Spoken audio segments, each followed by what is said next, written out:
Hello. It's episode 10 of Planet Raygun, Shadow of a Ghost, the campaign playtest of Planet Raygun. We have a very strange setup here today because this is a little bonus episode, a little unique episode. We have Brian Sago, the creator of Butter Princess and co-creator of The Wassailing of Kloss Manor. Uh, Pick Me, this sort of like pseudo sequel to Butter Princess, and trophy artist, ruin artist. I don't know. What other credits do you want to claim, Brian? That's more than enough. But yeah, it's just Brian and I today for a special episode that we wanted to call The Rise and Fall of Duke Universe. As the camera opens on this episode, we see Boraran leaping off the wall of the crime palace and hitting the ground in front of Jane Doe 2.0. And we hear Fix say to Jane, "It may be time to accelerate your natural potential." And as the camera feels like we're just watching a rerun or a last time on Planet Raygun, it kind of pans back and we're looking at Duke Universe laying in the stretcher, uh, breathing his final breaths and just looking at that capsule of Acceleroid Plus that Fix is holding. And then the camera cuts. Act one, the rookie. Brian, you are Duke Universe, one of the top prospects in the sport of Orbiteaux, spelled kind of like Eau Claire, Orbiteaux. It's something like a mix of soccer and roller derby, I imagine, that's played on this Mobius field, if you think Mhm. through that. Okay. Uh, and while some athletes grind their way through the planetary leagues, hoping for a shot at the galactic level of this sport, you're one of those rare talents that everyone immediately recognizes as being overdue for celestial greatness, even just as a rookie. So I'd like you to assign plus due to vitality because of that. All right. And then we're going to give you a bona fide here. And the bona fide is your mentor. So the question that I have for you, just out of the gate to kind of identify this, is who was your mentor in learning the sport and developing this skill? Were they a family member, a coach, a scientist? That was Floyd Freefall, uh, fastest on the Orbiteaux track. Could loop that Mobius strip in a way that made it feel like infinity and time collapsed into one.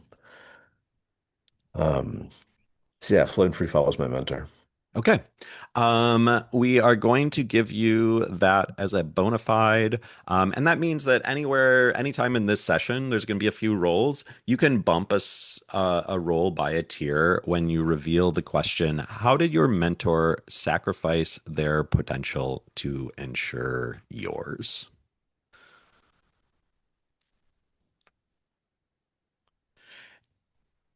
In the Galactic League draft, you're among the big space fish, the space whales, really. There's Clefairia Shafis, Hector Malignant Jr., the Boulder, your peers, your rivals, surefire stars, unless there were to be a terrible injury or some indiscretion were to surface ahead of draft day. Which brings us to you sitting in front of a swarm of reporters during a mass media interview just days before the draft. And an accusation in the form of a question is made. Duke, it's no secret your scoring data took a dramatic leap after your first cycle in the amateur league. But a former teammate of yours has told us that you were receiving banned fixed stitch services during that time. What would you say to fans who worry you've had machination implants? Um, Your mentor prepared you for this question, Duke. Lean into what you're good at, steer clear of what you're bad at. We have three more stats: presence, composure, and reason. Which of those is a strength for you? Ooh, let's go with composure. Okay. And then which is a weakness? Uh, is it reasonable for presence to be a weakness if I'm over the top, like I'm too bombastic for my own good? Yeah, no, I think that makes sense. Yeah. So with those stats, add a -1 to presence and a +1 to composure.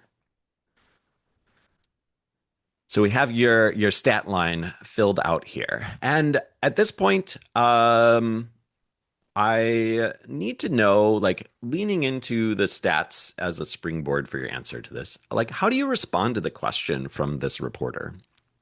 Here, as you are seated on stage in front of probably dozens of reporters from across the galaxy, and this question has been asked of you. Yeah, the question was about a fixed stitch. Did I hear the word right? Fixed stitch, yes. This is something that's like new to Planet Raygun since you've played. Okay, It is effectively a doctor within the universe, and they are doctors that deal in both the biologic and the mechanical. okay. So kind of like a very like cyberpunky, cyborgy type of thing. They have rules, they have oaths, that type of thing, but they're also like a little like on the fringe of medicine. They're doing weird things that you not just like healing and repairing, but making things better. Tell me if any of this goes against canon, but Duke's got some chromium tattoos. They kind of, like glistening metallic sort of forehead splay that is commonly done in the sport, and a few corporate brandings here and there. Okay. And he kind of remembering what Floyd Freefall had reminded him of is sort of like, don't expose all your assets at once. Um, Kind of reflexively like rolls his sleeve down a little further, making sure he covers up the punctures where the fixed stitch had gone through the chromium tattoos from one of his corporate brands. So like it's got the corporate branding, but there's a couple of little puncture marks Yeah, that make yeah. it clear some retrofitting's been done after the initial corporate branding was taken on. So you are showing that you have had machination implants here, I'm or just kind of like it's the physical gesture. Like I already had them covered, but I'm like extra rolling them down. Like oh, like sleeves okay. So rolled you are up, trying you're to like, like cover up sure. And then I'm there like, have been some things, but you are yeah, I'm like covering them just up. making sure that I got my Okay. sleeves covered. And it's like a gesture that I shouldn't have done. And you're like, why is he covering up that, brand name tattoo that he's normally paid to Okay. Okay. make prominent? So this does feel like it's probably a composure role. You're trying to compose yourself under the pressure here, Yeah, I think or so. Yeah. and it feels like it's a diversion as well. Like you are trying to cover up this thing that you know might be a little revealing at this point. Yes. Is that fair? Yes. Okay, so let's roll diversion with composure. With composure. It's been so long since I played Planet Raygun. Two dice? Correct. Okay. 2d6 and I'd add the plus composure is Oh, that's 1. only a six. No good. Ugh. Put in the Okay. +1. In this case, it fails your attempt here, and there are harsh consequences in a keeper reaction. You do have Hmm. the bona fide. It's fairly early. Hmm. There isn't, yeah, for what it's worth, it's kind of like a trophy dark incursion kind of thing. It's a struggle form. So it's Yeah. not necessarily holding you back, but it is going to like make things more difficult for your character within the next act, specifically around this topic. Look, the rumors that Mercury Glissando and I had an off-season love child are not true. That child was biologically manufactured in a tank, like all good athletes are. I'm taking the horrible consequence, and I'm gonna make up more scandals as we go along. Ooh, just make up more scandals. Yeah, like divert from scandal A to make up scandal B. Um, yeah, and so you are like trying to talk your way through this, but I think that you're almost like forgetting. getting or losing sight of the fact that there are cameras with big Hmm. zoom lenses, and Hmm. everyone has like picked up like you like pulling down your sleeve where there are these like injection marks. Hmm. And this becomes a relative like scandal in these initial days of the draft. Um, there are investigations that you go through. You have to report to the league's official fix stitches to determine what has been implanted. It may just be and maybe you even are claiming this, that it's some kind of like mistake when the chromium tattoos were installed, or it's just a tracking device, or feel free to add into that. But ultimately, they do not find any type of like machination implant or whatever is maybe a little like on the borderline. Maybe you say something like, "Oh, like that just wasn't banned when I installed it. Like they're always adding new implants that we're not allowed to have. That was something that I just had when I was having this like child to be able to help with that extra stress." Um, so on and so forth. They have removed the implants. Things seem fine, but there's big questions about you and whether and to what degree these implants have been a source for your performance. And you are drafted not by a team uh, uh, that you would love to be drafted by. In fact, your value drops down. I think that uh, um, the Boulders drafted first. Hector Malignant Jr. goes before you, which you are absolutely surprised and stunned by. Um, Clefairia, Shafis, like you are just hearing name after name being called. And finally, it gets to the Star Station 65 Fleet Fists. And one of the worst teams in the league, kind of not great management, not great leadership. And this is not like a luxury planet to go to. This is simply like a cookie cutter star station that is out there. And you are drafted by them. Act 2, The Champion. Your first cycle with the Star Station 65 Fleet Fists was promising, thrilling even, but your second cycle was iconic. You sealed a Galactic League championship for the Fleet Fists in a stunning moment of athletic prowess and style. This match was back and forth through its entire course. In the stadium, around this twisting Orbiteaux playing field, never hushed until there were a few fluke mistakes by the opposing Parawing squad that left the ball in your grasp as the clock ticked its final talk. What about, help me paint the scene here? What about Hmm. how you delivered the final scoring point in this moment made you a legend, adored by Fleet Fist fans, envied by the rest of the league, a true celebrity? All right. Normally, a classic maneuver would be to take the ball and do a little feint to sort of backhand it behind yourself Oh, like yeah, that. yeah. Right. Classic Orbiteaux move. Exactly. Classic orbital move. And I do that. It looks like I got to do that. I've got the feint sort of in process, and yet I've been working on like a little like finger spin reverse thing, kind of a little microgravity well with my fingertips, if you will, and reverse that curve. And what ends up happening is I punch with my elbow right into his jaw, the parallel player's jaw, Uh-huh, uh-huh, and uh-huh. then follow up with my backhand, following up the ball itself. And it takes his jaw breaks, and one of his teeth flies out and follows the ball straight into the goal. Whoa. And there's these zoomed in like camera shots and Yeah. slow motion Super slow replays of this motion, like yeah, and like tooth little following blood the. spurt trailing it. I love that. Let's rewind.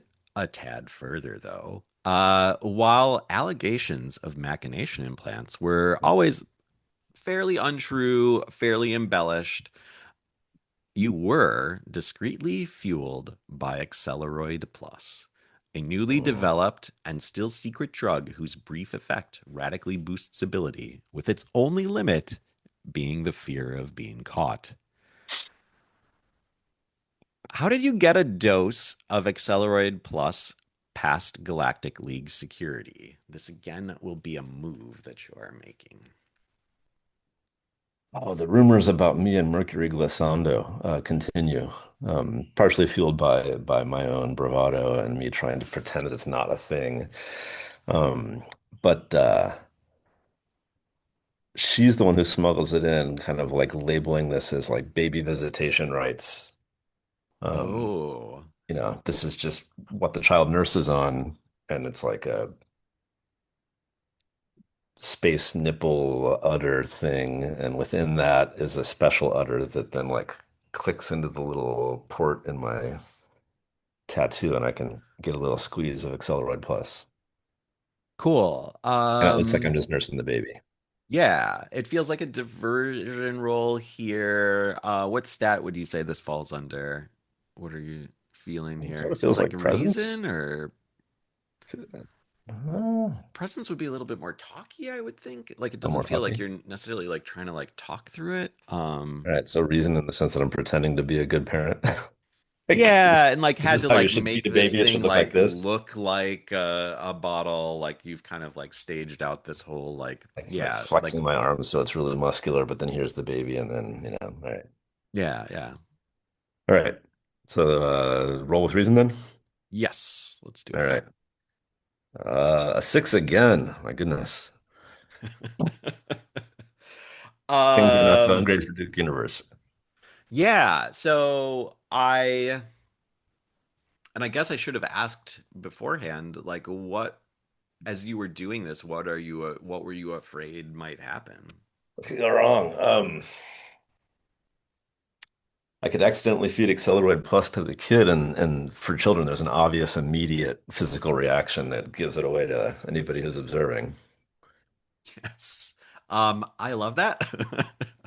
We we will like just yeah, we're gonna lean into that. A spontaneous growth spurt. I don't You know. Like, get yeah, you get these things like mixed up and this child just be like hulks out.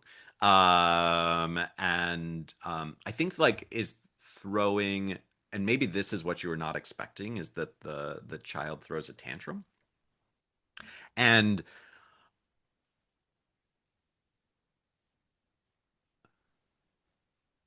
you you feel as strong as your bicep is and everyone who is watching this um you cannot hold this child in and it pushes your arm away and just like leaps off of your body onto the ground and then within where do we want to say this is like it's not you're not quite to the locker room yet but it's kind of like the back halls of the stadium maybe there is a like a press member um and um this baby is like throwing things around. Maybe there's like a cart of laundry and it just like picks up the cart and like throws it against a wall as it's like freaking out. And you and Mercury are able to like wrangle the child. It takes two of you, mhm. maybe even more. If your mentor's here, like maybe Floyd, like yeah, like let's say Floyd's here too, and like comes and like the three of you are wrangling the child together and kind of like huddle off and say like, oh, we need to go and take care Yeah. of this situation. Um, yeah, like how are you trying to like explain away the this radical burst of strength, or is this where you want to use that bona fide? Um, the bona fide essentially allows you to like up the Bump up to dice a result. mixed result here, Yeah, yeah. bump up to mixed result. Um, this seems like a good moment to use it, given that it's Floyd Freefall here, so we can kind of have Grandpa Freefall Mm-hmm. sort of step in and catch the baby and be like, ah, Tyke's there like that, and the kid's like biting a chunk out of his arm, like ripping a muscle off of his leg that's gonna like make him no longer as competitive on the field. So I think I'd describe it as that Floyd Freefall, like he's been known as Grandpa Freefall to little baby mayhem here. And he goes to pick up the child, kind of knowing what I've been up to. Like he can see this as Accelerate, if not Accelerate Plus, Or at least it's just original suspects that Accelerate. like, yeah, there So is something like this. he knows that what's out going on, and he's going to try to like hide it from witnesses, and then and going to grab for the tyke, little baby mayhem. Baby mayhem just grabs his calf muscle and is like and like rips it like pulling apart jail cell bars. And Flight Freefall kind of winces and gives a mental thanks for the current version of spandex he's wearing that's holding that calf muscle together visibly until he can like limp off out of sight. Um, and I feel like he's like, oh, baby, you got the strength of your parents, that's for sure, and the bad manners to go with it. And he tries to hand the kid back to us. Um, I think the the story that's reported is about how you all have birthed a wonder baby, who will surely be the top of some future draft cycles from now. Hmm. Um, are you, as a like clarification, is the Floyd Freefall's sacrificing his potential to ensuring yours? Is his calf muscle being ripped apart that he will not be able to Yeah, like he's not going to compete possibly ever, but certainly not in the next season. his career is effectively over. Yeah. And so that is reported too. And I think like it's the narrative that the reporters kind of like build into these stories is that it's sort of like a passing of the guard that like, oh, Mhm. here was the generation of like Floyd Freefall, and then you had Duke Universe come in, and now Duke Universe's child has overtaken I'm thinking of the who's the Titan? Who or oh God, is it Kronos? Like whoever's eating all the children. But then Zeus got the Greek mythology kind of thing. Oh, Um, sort of the Saturn devouring his young kind of thing. yes, that is what I am blanking on the details on right now. But that's sort of like the framing of the story is it like turns into this whole like ancient mythology like tie-in of like, oh, but like here is the child that is now like Yeah. overtaking as much as this older generation would really want to try and like keep the younger generation in wraps, like they're just like developing too fast and too strong at this point, and they know that they are threatened. Um, It does it hint at the future of bioengineering and that human min-maxing may be reaching a new tier? Um, I don't think it does. I think that this is something that like the sports media at least is turning a blind eye to, at least in their reporting. But I think that like league officials, fans, the outer world are reading these stories, and there are starting to become these questions. Not a lot of people know about Accelerate Plus, so there's not a clear connection of like, oh, like they are, and it would be very strange for you to like be giving a baby some type of like performance enhancing drug Hmm. at this point. I Borderline don't think unethical.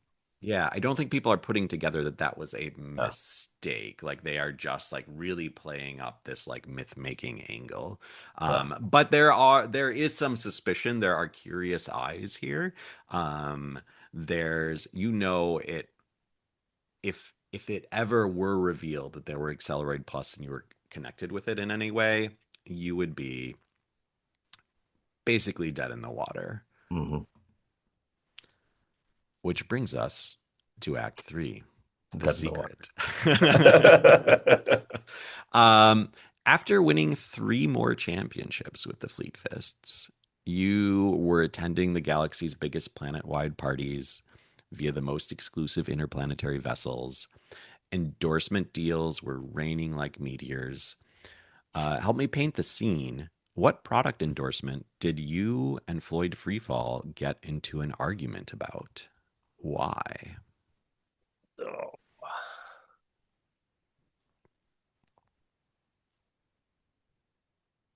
it's going to take me a second here. Yeah, no worries. My first idea is terrible. My second idea is also terrible. It happens. It happens.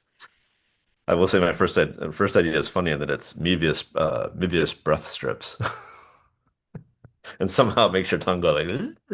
Hmm. um, what would be have been endorsed for? Can we do the Orbiteaux cereal that I Sure. Yeah. talked about earlier? Yeah. That's not too silly. So yeah, the endorsement is um, Duke Universe feeling like nutrition is a galactic right for babies everywhere. Takes on a cereal endorsement for Orbiteaux's cereal. Okay. And, uh, is happy to do all the sponsorship and commercials talking about the Terra vitamins and the essential Venusian minerals that are contained within, and how it's just the right way to start your day. And you want to eat healthy so that you grow up strong like me. And Baby Mayhem here, and Baby Mayhem pops up, and I slap him on the back a few times and give him a bite of Orbiteaux cereal. Yeah. Nice. Uh, Floyd is at odds, partially because he knows that Baby Mayhem is not growing strong on Orbiteaux. Baby Mayhem is growing strong on me accidentally dosing him with Accelerate Plus. So there's that I'm being very two-faced in that, and that Floyd also was on essentially as a child grew up as a serf, like had didn't own the land that his family was farming, and really feels like if the industry has that much money, they could be paying the farmers a decent living wage. And having worked his way around that system, he sees no reason Hmm. to take money from that system. Ooh. Okay. Um, what I would like you to do is to add a pallet of Orbiteaux's cereal to what will be your heist kit. Um, because right now you're below Criterion City's Zoologic Elementorium, below a billboard featuring you and Baby Mayhem endorsing Orbiteaux. You're sitting on an uncomfortable stool that's too small. You are in a cramped metal walled room. There are strange specimens of exotic animals. I think even like fetuses, babies, in jars on shelves all around you. And across from you in this room, underground, in a vastly more comfortable armchair, sits Stugg Kibeo, leader of the galaxy's most nefarious crime syndicate. He, in one hand, is fiddling with a small container of Acceleroid Plus. And with his other, he is stroking a finely engineered ray gun, almost like it's a cat. And he says, "So, as you can see, Mr. Universe, we have need for someone of your skills and prowess. And the someone that is you has a need to clear a debt with us." And he flicks the Acceleroid Plus at you. Uh, the Kibeo Syndicate is demanding you steal something from the Galactic League's commissioner. You've been told to gather up whatever you need for the job. And with the knowledge that your name is as good as money here on Criterion City, so you should be able to, with the time that you have, get what you need to prepare. What I'm going to do now is give you a list of places in Criterion City where you may go and get um, Oh, did we lose Brian?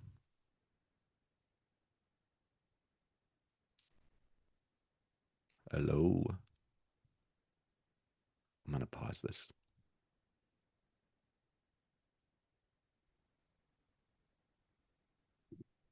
We have Brian back. He's been informed of what's going on here, and so you have Criterion City to gather what you think you might need to steal something of value from the commissioner. Tell me where you're headed first. Let us start at the Church of the Netherwave. Yeah, the Church of the Netherwave is mostly a place for ludicrous gossip about Neither Space. Neither Space is there are the Starways, which is kind of like the civilized area, the place where people live. And then there's what is called Beyond, which is space where planets are few and far between. There is likely not life on many of these planets, or you would have to go real far to find such a thing. It is outside of the normal tradeways and experience, and starways are pretty big, cover quite a lot. And then there's Neither Space, which is potentially another dimension. What we know of Neither Space is that sometimes things move out of it and move back into it. Um, we know that it exists. We don't have here in the Starways a good handle for how exactly to harness or manage it. So there is a lot of it's the closest thing that we get to like actual magic within the world of Planet Raygun. And this particular there's maybe something of a like a almost like a cult or a religion that has like sprung up around this where somewhere in this like fuzzy space between science and faith and just kind of conspiracy, I suppose, of piecing together what evidence that we have of Neither Space and um trying to understand what powers there might still be to harness for the good of civilization here in the Mhm. Starways, or what new realms could be visited and explored and colonized. Yeah. Um, Well, after the last three championships, Duke Universe is, he's achieved a level of celebrity, but he's kind of questioning what does it all mean? Like hmm, I have done all the things that one can do. There must be more than this. yeah, And with a young child in my life, it makes you kind of wonder about the why and the where and the how. And uh, I'm sort of seeking answers, if you will. Much like a yeah. celebrity actor might join the Church of Scientology, I'm questing about to see what's out there. And And my name universe, by the way. Like, maybe you are the chosen one. To establish a new universe. Maybe that is getting in your head something of mhm, a messiah mhm. complex. Um, you walk into the Church of the Neither Wave. It is effectively a brutalist structure. Tall ceilings, everything very hard, geometric. This planet's version of concrete, which is probably a bit orange as opposed to gray. Uh, Maybe there's a fountain in the middle of this main gallery area. There are projections of different mathematical formulas along the side of the wall. What is it that you're hoping to find in the Church of the Neither Wave as it pertains to this job that Stugg Kibeo is asking you to perform? Well, if you race along a Mobius strip long enough, you know that point A to point B is not always Yeah. the only way to get there. Mhm. Um, and I'm hoping that they have developed for, new acolytes some method of essentially a space jumping thing. Like if I need to, in this heist, get Oh, through the wall of a bank, can I go from A to B in a non-tangible, neither space manner? yeah. I think that you um approach I like the idea of the the people who stay here the longest kind of like taking on robes, that kind of thing, that has I think all of these like geometric patterns like stitched into it, into them. And one of them, most of them are too consumed with their studies and their theories of neither space to uh, know of Orbitaaux, or to pay attention to it. But there is one, like you see someone just can't take their eyes off you. She is kind of like pretending to be part of some of these conversations, but keeps on looking over at you with that. I feel like I recognize you, but is that really you? She's wearing the robes from of kind Yeah, of yeah, yeah, longevity, like been there for a long time. yeah. And I All think right. you probably are too. Like maybe that is something that like when you move into this space, you must wear the Mm, prevalent theories of the mm, Church of the mm. Neither Wave on your body to show that you are part of this quest for knowledge. All right. I'm gonna approach her in that bravado way where I think I'm a little better, a little more known than I am, and I say like, I see you've noticed the presence of you know kind of a celebrity in the church. So it is you. I can't believe this. That the Duke of the Universe is here. Duke Universe is here. Yes, the universe has come to you. How often does that happen, really? It- I, we're hoping that it happens more often. Like that's the whole thing that we're seeking here is how to like make new universes come here, and this must be some type of sign. It is. It's almost like I don't know, 1 + 1 = infinity or something. 1 + 1 = infinity. Oh shit, Edeltic. 1 + 1 = infinity. Have we considered that yet? And this other acolyte just kind of rolls his eyes. Say, I'm kind of hoping for sort of a time's short for me. I'm busy on the circuit always, as Yeah, you time's know. short for all of us, isn't it? Yeah, that's deep. I see your point. You're right, it Mm-hmm, is. mm-hmm. But when you got all the endorsements and things like that, and raising a kid, plus Yeah. the athletic circus, time's a little shorter. And so I'm hoping there's like a fast track method of learning more about what's out there in the neither waves and how I might make the best use of neither space to get around faster. Honestly, I could just sort of you know Mm. the essence they say, but sometimes money is more material. Um, yeah, I mean we can put you up to a W reader if you want. I'm sure, that sounds great. Yeah, yeah. And you're busy. It sounds like time is a thing for you, so I can give you the take home version. We don't normally do that, but it seems like it's all wired. Like we'll get the results from it. Don't or not wired, wireless wired, whatever that is. Like it's all connected. We'll get the data from it. We'll be able to give you your readouts effectively. But yeah, let me go get that for you.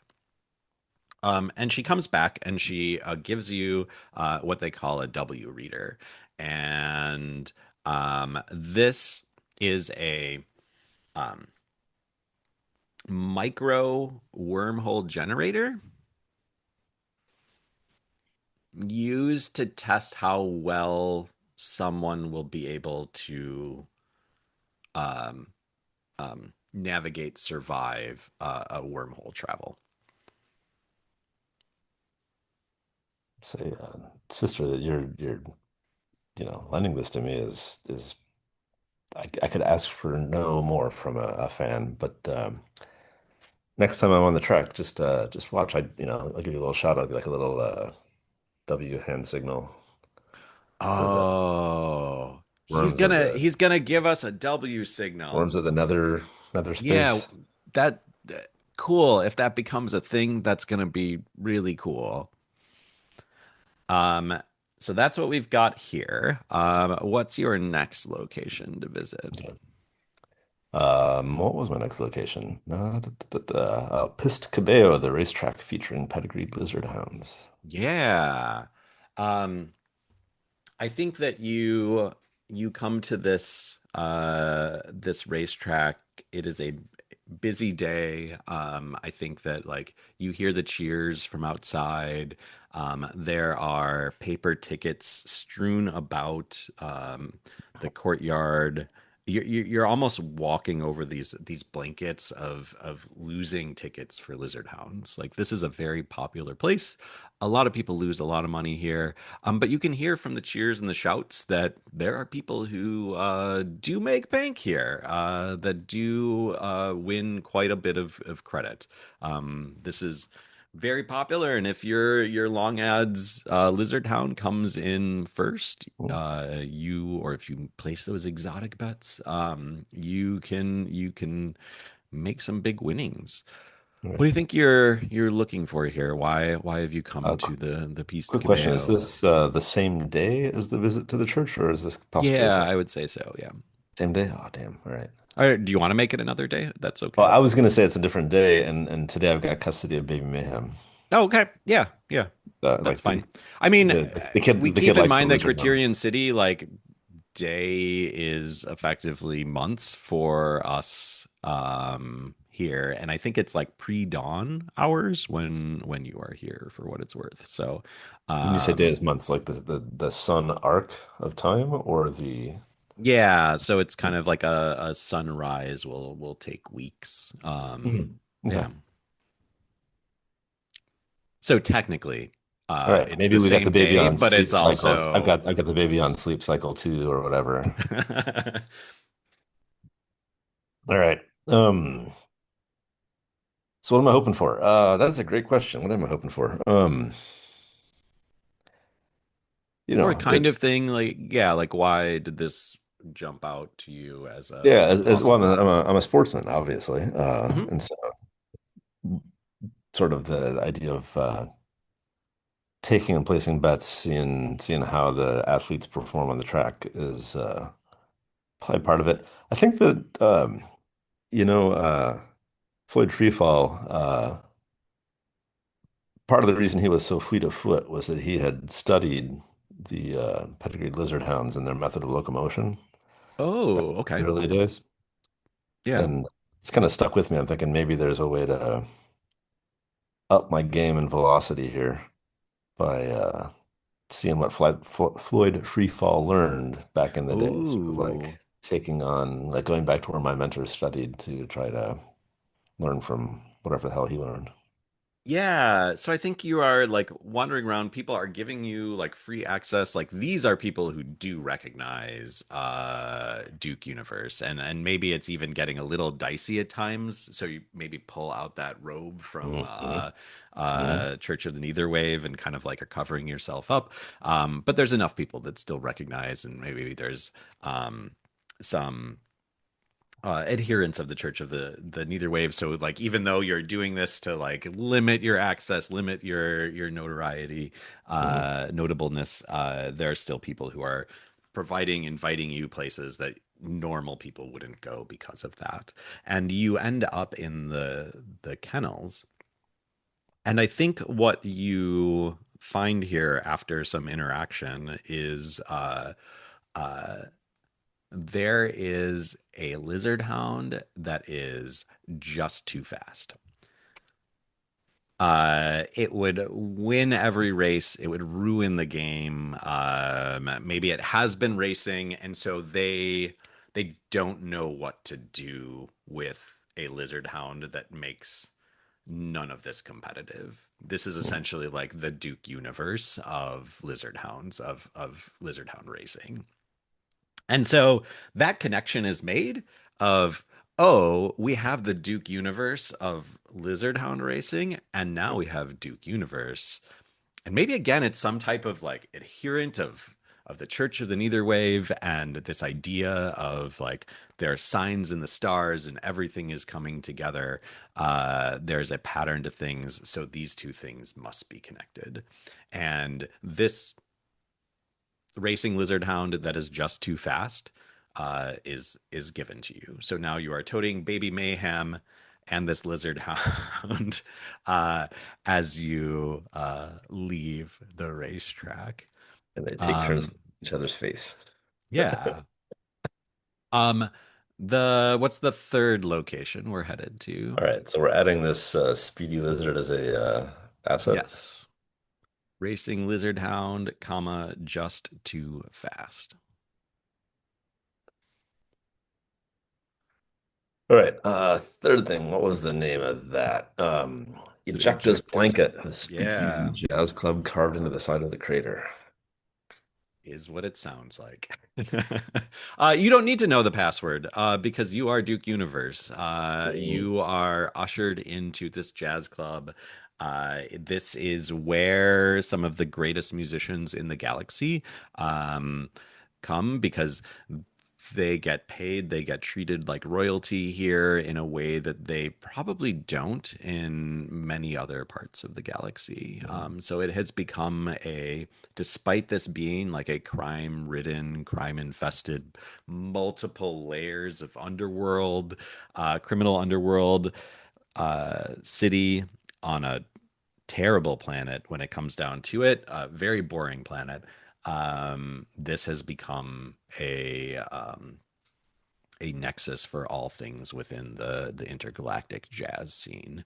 And so you are hearing music that you never thought was even possible. It uh, is this the same day as the racetrack? Do you still have Baby Mayhem? Is this, Let's say we've it's also enough in the established, sleep of course, it's the cycles. same day, but yes. Right, yeah. I think in the sleep cycle system, I've handed off custody to Baby Mayhem's nanny. Okay, Hmm. Yeah, who's probably a robot. got it. Um, and so you're a little bit more contemplative right now, and you you have spent this time again to go back to it to Church of the Neither Wave, and so maybe the sort of like freeform patterns of this music, the puzzles of how this music is performed and arranged, has you thinking about neither space and the stars and um, you are seated at this jazz club listening to the music drifting off and then you sort of like wake a little bit more alert that oh I have a job. Why was it Hmm. that I came here again? I feel like if it's okay for me to add to this, I'm on my like second or third screw worm martini where the worms are wiggling around inside the beverage. I'm kind of like seeing the patterns in the worms, being like, ooh, there's the space-time thing. And uh, the waiter comes over and rather than asking if my drink needs to be refreshed, sets down an empty glass that has a little note that says, time's ticking, Stugg.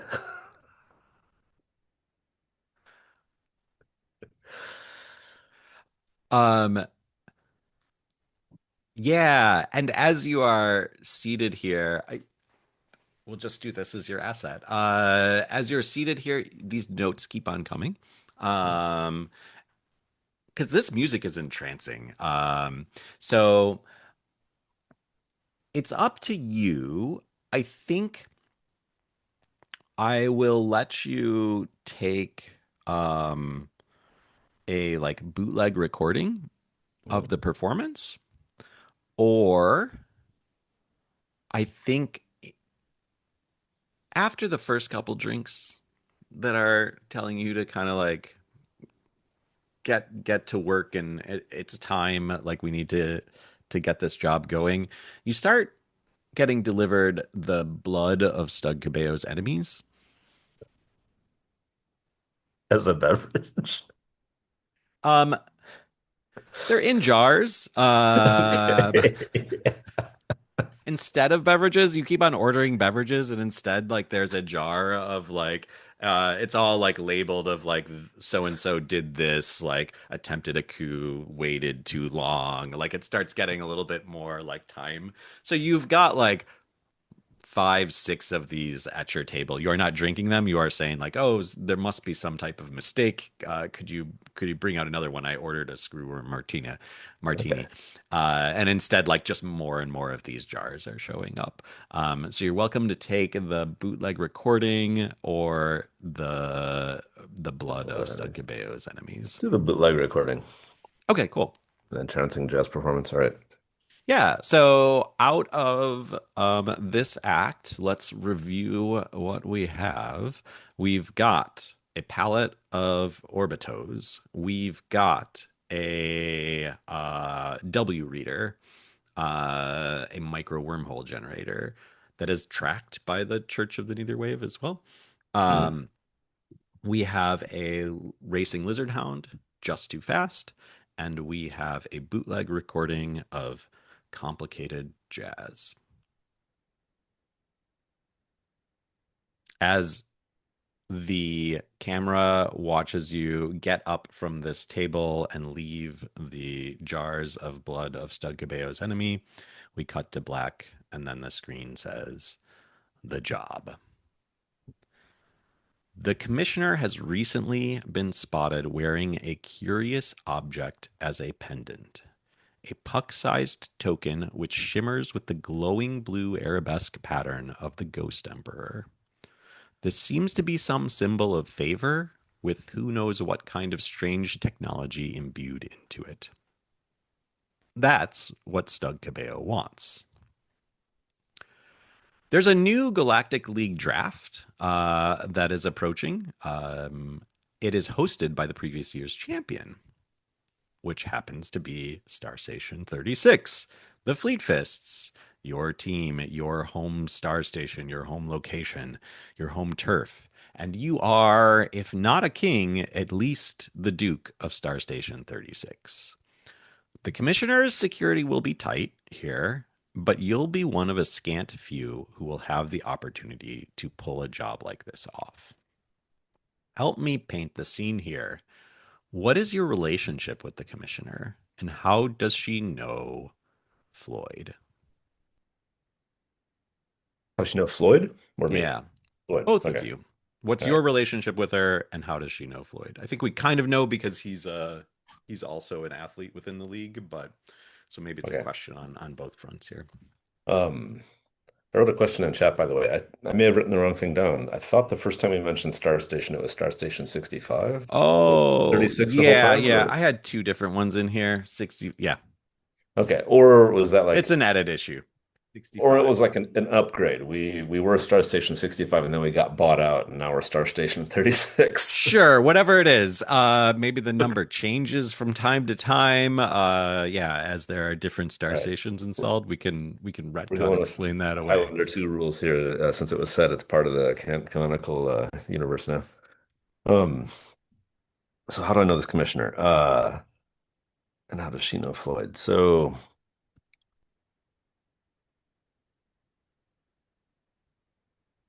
the commissioner wasn't like supposedly she's supposed to be divested from ownership of any of the sports teams, but Hmm. she was sort of a secret investor in Star Station 65 back in the old Hmm. Hmm. days, Yeah. and she knew it was the misfits and the underdogs who were not going to make it, that this had no potential. But she kind of also saw the betting margins on like if I can get the right players to Star Station 65, then this team's going to meteorically rise. Oh, okay, okay. And so it was kind of her. There's a word for this I'm forgetting, and how you manipulate stock markets, but it was kind of her manipulating the market. Okay. And she and Floyd, well, Floyd's the one who recommended that she hire me. Um, like I was kind of unknown at the time, and Floyd saw my potential, and Floyd recommended that she should station me on the team, the Fleet Fists at Star Station 65, thinking that would be just the right ticket to beef them up. How does she know him?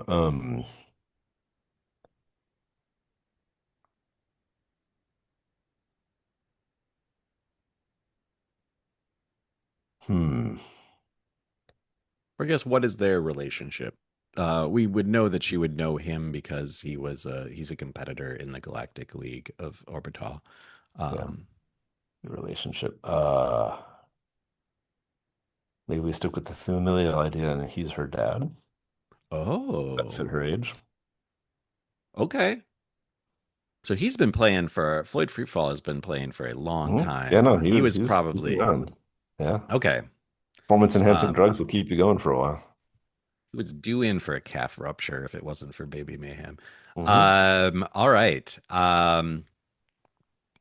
The syndicate has advised you that the commissioner's departure from the draft will be the best time to obtain the token and get away. Um, she always travels in one of three unmarked limo shuttles. Each limo is armed with a tractor beam, a payload of missiles, and a crew of former dismantlers from the Machina Revolt. What you need to know about dismantlers is that they were tasked with destroying killer machines up close, so even an athlete like you won't be much of an issue for them. Uh, the way that this works is the commissioner rides in one of these limo shuttles at her random choice, and only the crew of that ship will know for sure which it is because there's three, right? Once the commissioner has entered a shuttle, all doors are locked and all communication is suspended until the squadron reaches its destination. Navigation plans are meticulously orchestrated ahead of time, and the pilots are all experienced beyonders, people who live most of their life in beyond. They're completely comfortable with improvising outside of comms in case there is any kind of trouble. That's the specific reason why these types of pilots are hired. This heist is a complexity three. Um, and it's your job to get this token of the Galactic Emperor off of the Commissioner as she departs the draft and in these one of these three limo shuttles. You've got your assets to work with. We're going to take a little break so that we can contemplate that together, Hmm. maybe riff a little bit on ideas, and we'll come back with once we get a little bit closer to a plan and play it through. All right.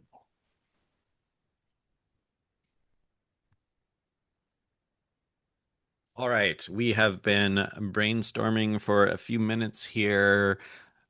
There have been plans.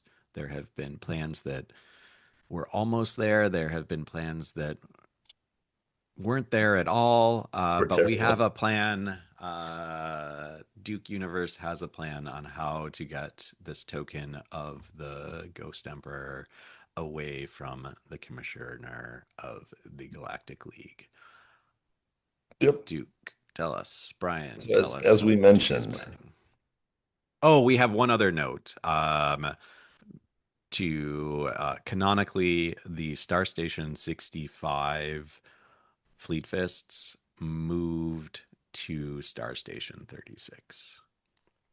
yep, team got There bought aren't out. Fleet Fists on Star, like the name is very referential to 65. So it's a bit of a weird fit between the two, but that's where they play now, is Star Station 36. Mhm. All right. All right. So I think we'd mentioned that the Galactic League Commissioner knows Floyd Freefall because Floyd is actually her father. Um, Oh, kind of been a thing in the family business for a bit that she growing up and seeing his athletic prowess sort of worked her way up through the administrative side of the business. And with his connections, she got promoted rapidly, and that's how she landed ultimately as Galactic League commissioner. Uh, Knowing Floyd, I've heard stories from him about his daughter and how his daughter and his granddaughter even love Orbiteaux cereal. And so, what Brother Duke is up to is he's taken a couple of boxes of that Orbiteaux cereal out of that pallet, and he is going to set up a little wormhole with the W reader just outside of a lizard hound carrier, so that when he opens the door of the lizard hound carrier, that lizard hound is going to jet right into this wormhole. Okay. Wormhole turned on, he then slides the W reader into a box of cereal, seals it back up, and pulls out a big fat magic marker and autographs it, you know, Duke Universe to, Hmm. we haven't given her first name, Fiona Freefall, to Okay. Fiona Freefall. Uh, I couldn't have done it without you. That's great because I'm confessing to the crime in advance. Yeah, I Anyway, guess so. Yeah, yeah, yeah. right. Um, so got it autographed, got it packed up, got a wormhole reader packed inside of it, turned on with a portal there, and a hungry lizard hound who I have spent a little time prior to this training to snatch necklaces. So like I get out one of my little athletic chains and I put a little Orbito cereal on it and then Oh, okay. cajole the Yeah, lizard to yeah. Mm. bite and tug, and then I'd like make the Orbitos harder to take off, so you kind of have to like tug and rip the chain to get that Okay, Orbito okay, thing, and then okay. gnaw on it later. Yeah. So I've spent some time training this lizard hound who's just too fast to snatch and grab uh, necklace shaped things,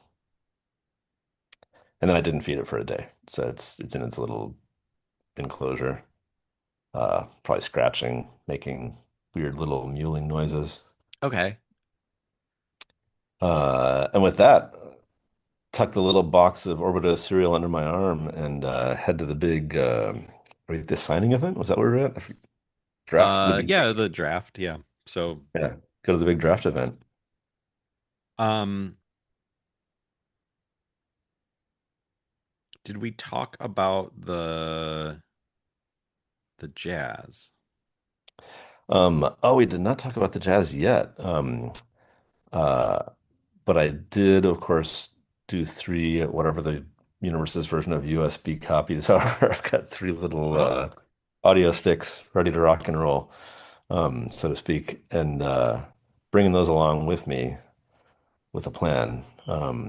But I got to talk to Fiona first. Do we just smash cut to me talking to Fiona, or do I have to like Yeah, yeah, yeah. do a draft signing here? Okay. Yeah, yeah. So, Because this uh, is a plan, so you'll roll yeah. eyes. We're just kind of All right. narrating the plan, and we don't need to do the full because we'll do it with style. So you'll get to narrate whatever is Okay, like. good. Because I was hoping for the stocks. I really wanted the adoring Okay. fans to be like, Yeah, yeah, dude, can yeah. you see You'll the get best? that. You'll get that Oh, once we I'm like, know oh how my it God, is that a works. signed box of Orbitos cereal? Can I have that? No, no, no. Special for a collector. Um, yeah, I wave to the throngs, sign autographs, flex some muscles, make sure that my shirt sleeves roll down to cover up the little puncture marks from the Acceleroid Plus. Hmm. Um, but otherwise, make sure my corporate chromium tattoos are showing. And you know, eventually, there's like a little sort of a downtime between time on camera where I'm talking to Fiona, and I'm like, hey, I've been noticing all the fanfare, the celebrity. I'm at that level where I'm getting followers, threats, things that you just don't want. And I'm starting to understand why you do the three limo thing. Hmm.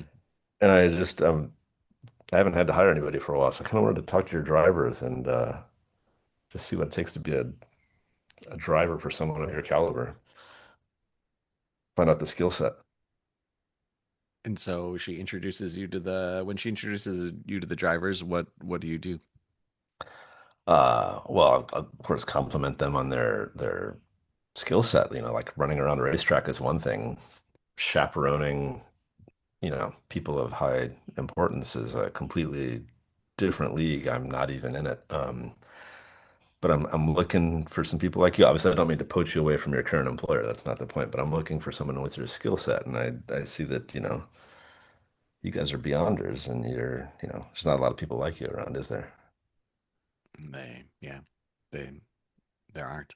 That's I mean, there's the three of them standing next to each other, so I guess there is Yeah. that. And maybe they kind of get into a little bit of an argument of like who is who is a real beyonder. Maybe some have gone more beyond than others, and but there's no way to measure distance once you get into beyond. Like everything gets hazy in that. So like yeah, like you've you've possibly ignited. I mean, we'll see what the roll says, but you may have ignited a debate here that is not going to be resolved. But yeah, well, like, what's your purpose for talking to these beyonders, Well, these after pioneers? complimenting them enough to kind of butter them up, I'll say, I'm sure after so much time on the road, like you're looking for new tunes. And I was at a jazz club here the other night, and I heard something that's just it's off kilter enough. I think you guys might appreciate it. It's out there.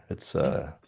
It's a little experimental. I took the liberty of making you these little audio drives here and pass them out.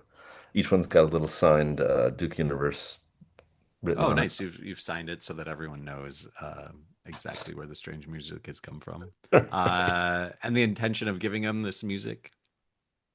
Just try listening to it on your next drive. I think you'll really enjoy it. It's puts me in a groove mood. I think you'll I don't know. I think you'll find that it's kind of good outsider beyonder stuff. Nobody's really heard of it yet. Um, and so I think what we talked about is the music is like so strange and the patterns are so entrancing that when this situation unfolds with the lizard hound grabbing the token after coming through the wormhole, that like they won't notice that anything The there's hope is they will that not be able to activate their tractor beams, their missiles, or their dismantlers, and that whichever one it's in, they will the not be lizard hound distracted by will the snatch the noise. Yeah, necklace and come back through the wormhole, and the drivers are just incapacitated because they're blissed out on super cool totally and distracted by jealous this super cool music. music. Yeah. Okay. Let's roll the plan then. So we have four assets. It's complexity three. So it's a plus one. Two dice. Two dice. It's a six again. Six Dice, on the what are you doing? table. Six on the That's table a or five five on. on the Oh table, and the first my. one is six. Oh I've my. only rolled a five or a six thus far. um. So there was a plan. Yep, there was. I think, I mean, the result of this is that you don't get the token, and we'll deal with the consequences. But I do it with style here. What what goes wrong in the plan? Like, describe for me when this goes to shit, and you realize that the job is scratched.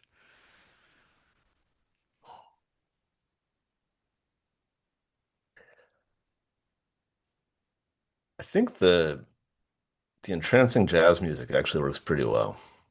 Okay, Drivers are kind of blissed out.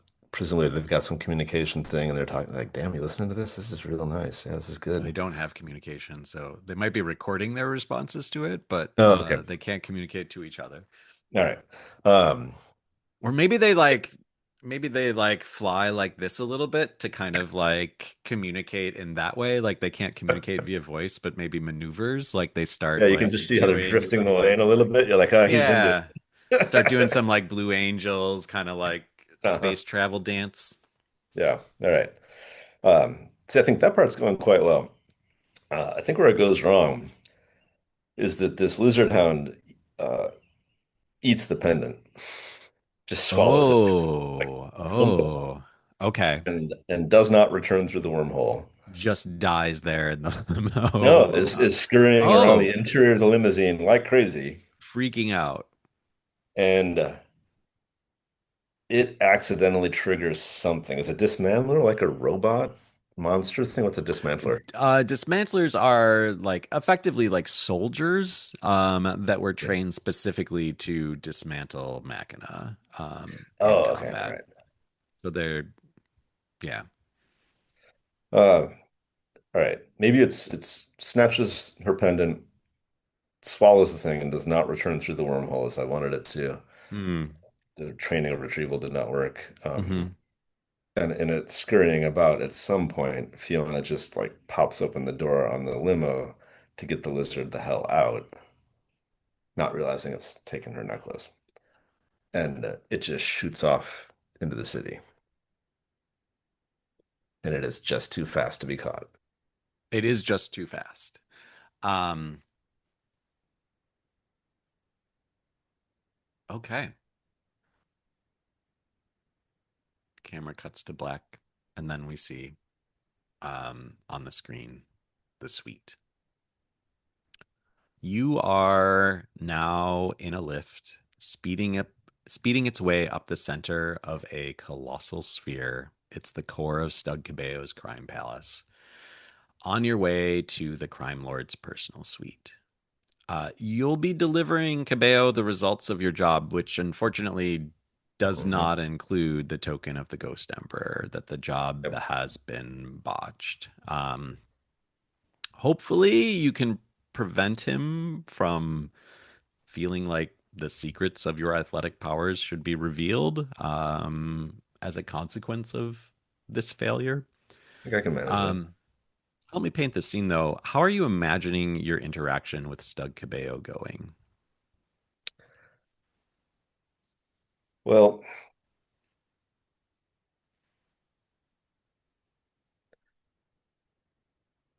I brought along a box of Orbiteaux cereal, Is it autographed? and I've taken the liberty of pre-signing it, knowing that it will Mm-hmm. be a Mm-hmm. collector's item. Yeah. Um, and oh,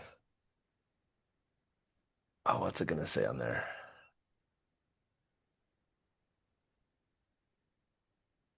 It'll say, "To the one who let bygones be bygones, all my best, Duke Universe." Don't want to name him because, don't want to Sure. incriminate Yeah. him. Yeah. Yeah. He'll Um, understand. And I'll say, Stugg, I know that I've, I'm an athlete and I stand on my performance, and mhm, yet you mhm. can't win every game. And if you need me to throw the next Orbiteaux match, I can do that for you. But in nabbing necklaces from commissioners, I'm clearly not that skilled. So I brought you something else of extreme value. And then I slide over this signed box of Orbiteaux cereal and I say, this. And how do you imagine him responding to that? Uh,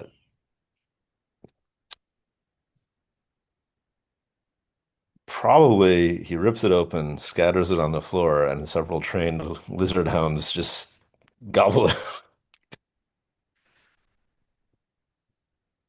So you're not feeling confident about this, but it's worth a shot. It's worth a shot, right? Because otherwise he throws me off the balcony or whatever. And Yeah. You hear the ding of the lift and the momentum stop. And as you step out of the lift, you find yourself not in a foreboding throne room, but what can best be described as a social lounge. There are these long built-in couches circling spherical fire pits that are hanging from the ceiling.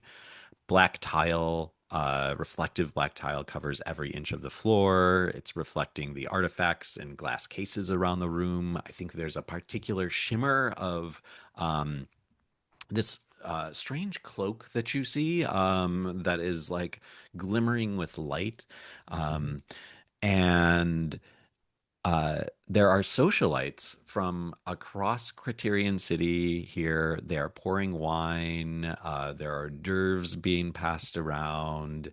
Um, there are conversations that are echoing about the room, and then that sound spilling out of the suite's vista views of the planet's surface.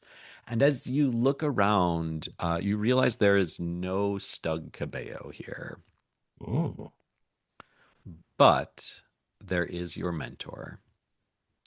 Um, Floyd Freefall is standing there. He is holding a capsule of Acceleroid Plus. mm, And he looks at you and says, so the guy who runs this place told me about this whole deal, this whole thing with the commissioner, hmm. this whole thing. Your daughter. Oh, Mm-hmm. yeah, carry on. Um, and that's why I'm here, Duke. You can't do this anymore. It'll be the death of you. How do you respond to your mentor? Is he offering me this capsule or is he just holding it? I'm He's sorry. just holding it to really emphasize that he knows everything that's been going on. Oh, all right. Um,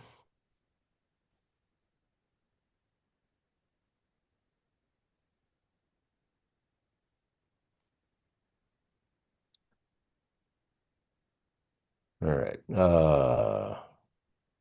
Given his age, my age. I mean, you could fight him if you wanted, Oh, if that's fascinating. what you're suggesting. Or No, I was suggesting something a little different. okay, Uh, Kind of like picturing the verbal dialogue here. yeah, Uh, Saying, it's a lot of talk for a guy with a torn calf muscle. But I see your point. At some point, we age out, and you lasted quite a long time. I might have beefed up and burned out a little faster than the average, but look at me now. Got throngs outside who love me, and in my ears, I'm hearing the like, "Duke, Duke," like people crying, from the yeah. last draft signing. And I said, I'm signed up for another year. Like I got a contract, man. It might be my last year, but I got a contract. Roll with presence for me. A diversion with presence. Presence is my -1, right? Yep. Oh, well, it was 10 on the table. Now it's 9. Whoa. Um, what as you're talking through this, what would you have been afraid of his response being?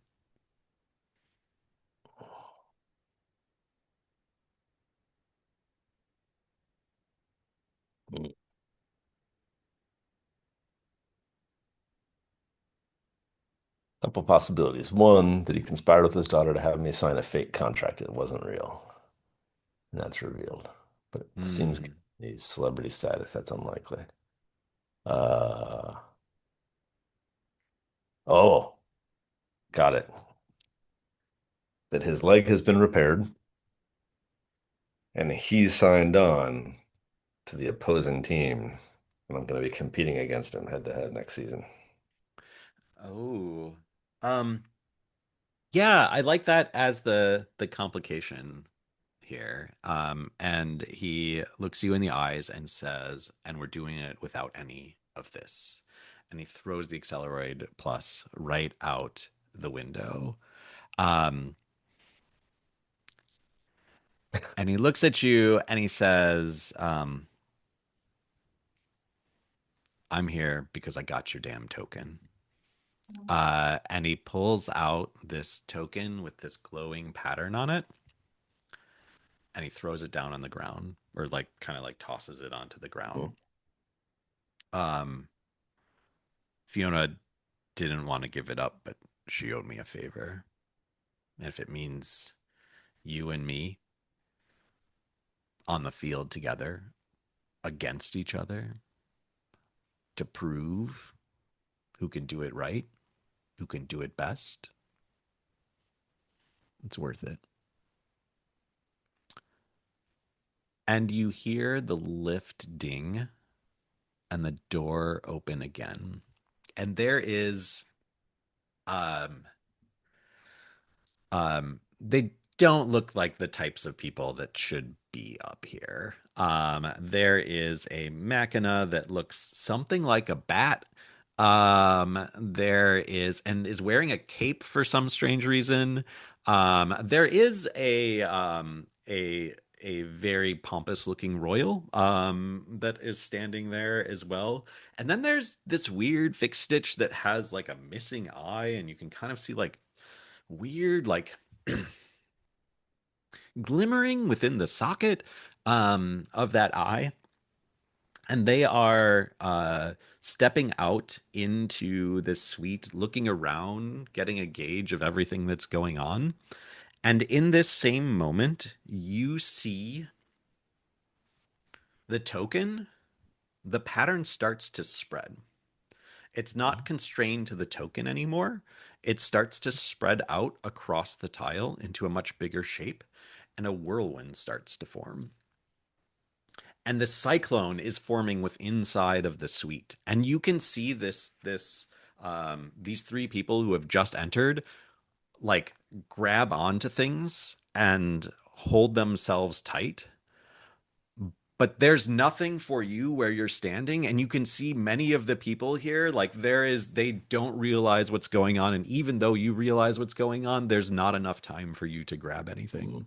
Mm-hmm. And this wind picks up, and suddenly like you feel yourself and you see Floyd, you see all of these people except for these like three renegade new entrants into the scene are Mm-hmm. thrown from the vista, from the Vista View windows, just as Floyd had thrown that Accelerate Plus out.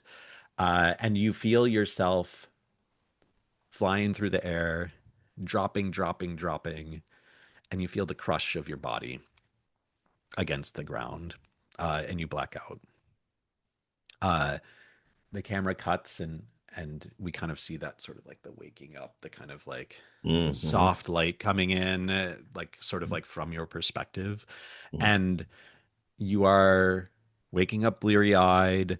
Um, and you see this, you're on the ground now of the crime palace, and you see the same crew is approaching you, and you hear, "Isn't that the Duke of the Universe?"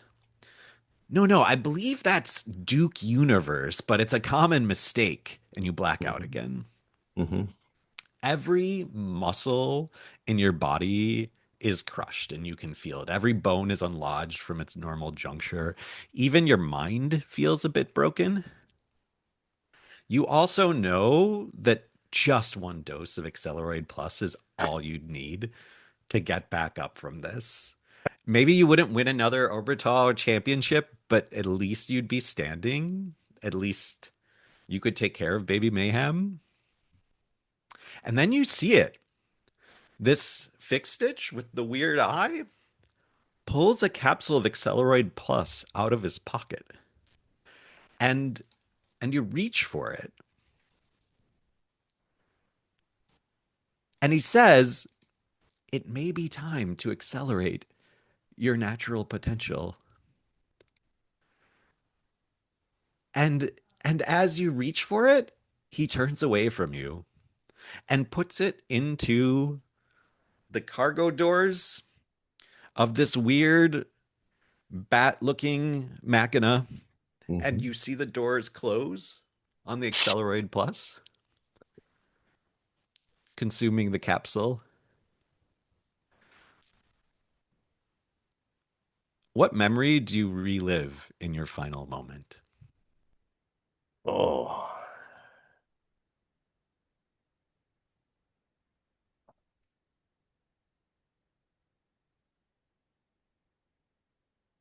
all right. It's the first loss on track and field day. Like I was doing good, but I came in second. And you know, Mercury Glissando is fast, but she's not faster than me. But today she was. And I'm worn out, exhausted, just need some electrolytes. Gotta drink something, get my game back, and I go over to the little vending machines to get something, and it's kind of the ka-chunk chunk, and I pull out your typical sort of uh, what do you call it? Weak sports beverage, we'll call it. And then I hear kind of a sultry voice and like a little thud on the side of the machine, and it's Mercury's voice. She says, "Hey, big boy, want to try something else?" And as the camera cuts to black, we just hear your voice, Duke Universe's voice, say, "That could have saved me." And then the text, "The rise and fall of Duke Universe." And the credits start rolling. Very fun. And that's our game. Um, so this was a quick trial of what I call a story struggle. That's yeah, riffing off a character to yeah, essentially be this a little duo game that can be played on the side of a main campaign. Do you want to do stars and wishes? It'll be kind of Yeah, quick yeah, let's do them. since there's Yeah. just two of us. But yeah, For me, it's been a while since I played Planet Raygun, but it slipped back pretty easy, kind of into doing the things. It's intriguing not having the oh my gosh, I'm blanking on the name, the dice that you're paired up with somebody. Bondice. On dice, thank you. It's intriguing not having those as a Hmm. surplus resource. Um, what else? It was good for me to, I think, to see that little snippet of the other players who I'm not like, I'm a tangential Oh yeah, character yeah, on yeah. their main plot line. If I For hadn't people seen watching, that, we watched some like segments of the previous episode so that Brian could get yeah, so that and mainly so that I could remember exactly how the scene broke down and what the dialogue was. yeah, and it wouldn't have been impossible for me to play not knowing that, Mm, but having seen that, when you're talking about like the robot's chest opens up, there's a lot more meaning to it. That I get from watching that little snippet. And I can also see this having like a really great use in like an ongoing campaign where certain players can't make certain days, or if you're trying to introduce somebody new or exit somebody alternately. So mm, it's like I mhm. can't play any longer. I have to leave the group, but you want to keep the group going. You could use this as a way to either bring somebody in or bring somebody out. In a way that's pretty slick. Uh, so I like that a lot. What else? And then just the environment that you created, the sort of goofiness of Buck Rogers era space heist stuff that is Planet Raygun. I absolutely love. I do yeah. I really love this world and playing in it. And this is the yeah, like we haven't explored sport yet with anything. And so this is the first introduction of that. I think that's partly why this was like an alluring like when we had this moment in the main campaign I was like ooh that would be really fun like I kind of want to explore that because I think we even talked about you saw in the clips we were just talking at we're calling it spaceball and then there's a moment where it's like, oh, like spaceball is effectively like sports or sports ball. Mhm. It's just kind of like this like throwaway term that people use for sports when they're not taking it seriously. And so I was like, oh, what would that look like if it was a little bit more serious within this like, yeah, like very like 60s, late 60s, early 70s inspired world of Planet Raygun. Um, I loved how quick you came with the characters and especially like this like all the familial stuff is really interesting. That was something that I was not like expecting. But I think it like played out really nicely. I think it led to that like final moment in a really nice way. Um I I always love the obviously like the just like the heist planning aspect, which is not in the recording here. But just kind of like working through that sort of like puzzle. And this was a fun like this feels like one of the more puzzly. Um, it's also like this weird little like throwaway struggle, but yeah, the more puzzly scenario of these like three limos it felt like I was designing some kind of logic puzzle at some point. Not that it has to be leaned in that way. We didn't really lean into it that way, but yeah, that it feels it has that. I think that's part of the design goal is to make all of these heists like feel like a puzzle box that you solve, but then kind of make that a little bit like blurry on the side so that you can like work through it narratively and tell the story you want to tell. Mhm. Um, so that was it was fun. Yeah, I enjoyed playing through this. To your comment on the uses of this, like one of the things that I imagine is if folks were doing like an actual play series, that kind of thing, like this would be a way for the audience to play along. Mhm. That you could sort of like release these. It's a little hard to, I think it would be a little hard to write these like from a game from the game writer perspective to like write these and have them malleable enough that they like work with the story. Like this very much comes from, and I think where it has impact is like it's part of the emergent narrative of a campaign, but it fits alongside it like very mechanically and very systematically, but it kind of like needs that story before like the scenario makes sense. So thinking about how there might be some default ones that are included and maybe some uh, like template for making your own that you could Mhm. kind of to your point, whether you are doing a home campaign or you're doing a public campaign, Mhm. you could kind of release these as a way for people to kind of like interact with the story and interact with the world. Um, and then the other thing that I like about it, as you kind of like alluded to, is that it's essentially a pared back, like it's linear, like in a trophy dark kind of way, but it's like a pared back rule set. So like it's a fairly good introduction to like how Planet Raygun works because you get to play with Mhm. the stats. You get to like, I didn't Mhm. talk through the moves, but you could kind of like explain like here's the difference of diversion and escalation pretty quickly, and like there's a heist solve in here, like that kind of thing. So it'd be an easy way kind of to your point to like pull people in to kind of give them a little tutorial experience of like here's the basics of how things work. um and yeah, I was thinking about incorporating bond dice, but it was just a little bit more complex than what I yeah what I wanted to execute for this Mhm. story. I kind of let the for the sake of time and getting this out before we run the next Mhm. session, like a yeah, like I didn't want to puzzle through exactly how that works. So yeah. Yeah. What's the thing in I've heard it in old school revival gaming that you start with several characters and you see which one survives. A funnel. Funnel, thank you, funnel. Um, I'm not saying this is a wise use of time, but you could also make this a funnel if you had like six of these, start several characters, see who survives. That Yeah, person yeah, becomes yeah, a gun yeah. character. So I could see it as a funnel mechanic of sorts also if somebody wanted that, even though it's not what I need as a gamer. Yeah, yeah. It's interesting. These like struggle things are they're both an old concept because like I mentioned, like it's effectively a trophy dark that's just like inset into a different game system. Yeah. But it's a kind of like new concept within like the Carve Hmm. from Brindlewood PBTA realm of like, yeah, like having this like sort of like inset story. So it's interesting to play around with like how that might work. What, yeah, Yeah. what are the different uses for it?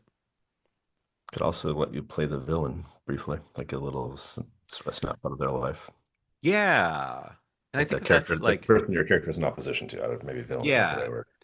there is that like, um, there's that idea of like, you want to, like, the best NPC is an NPC that the characters have already met, to Hmm. reintroduce. But there are just like naturally, especially in Planet Raygun, where you're going like planet to planet, heist to heist that are in radically different locations. Like, there's going to be a lot of like intriguing side characters that do fall off. Like there's tools to like keep them in the story, both just like from a regular narrative perspective as well as like this idea of nemesis and Hmm. so on and so forth. But like this is a way that you could essentially say like, oh yeah, like remember Eliza Hemlock from Hmm. Terranor's, like here is just a little side story of what Eliza Hemlock is up to right That's neat. now, like later in the campaign, right? So even though it feels it would be a little bit like ludicrous and like illogical to like bring the character in, here's a way that we can like Hmm. yeah, like pull back this character that we wanted to see more of at some point, and just kind of like see a little Yeah. bit of them. Yeah, and that's yeah. I think Yeah. part of the inspiration of this of like, who is this Duke universe that we Yeah. came up with? Yeah, That kind of fits some of the old sort of 1950s, 60s, 70s era writing, where a writer would write a full novel about a character. We don't hear from them again, and then like we get a little snippet in a short story published in a different magazine sure, or yeah, something. yeah, yeah, That yeah, yeah, character is yeah, still that kind around. of thing. Yeah. There's I think it was in the 90s there was the like Tales from Mos Eisley, Tales from Mm-hmm.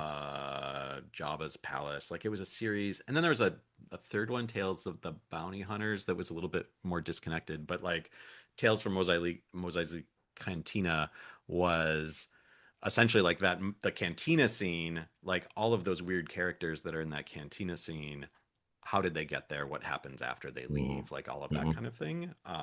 And I was thinking about that as I was, yeah, like piecing this together of like, oh, like this is kind of like doing a similar thing of these kind of like anthology stories where you are like, yeah, taking a throwaway character and like building them into something meatier. Yeah.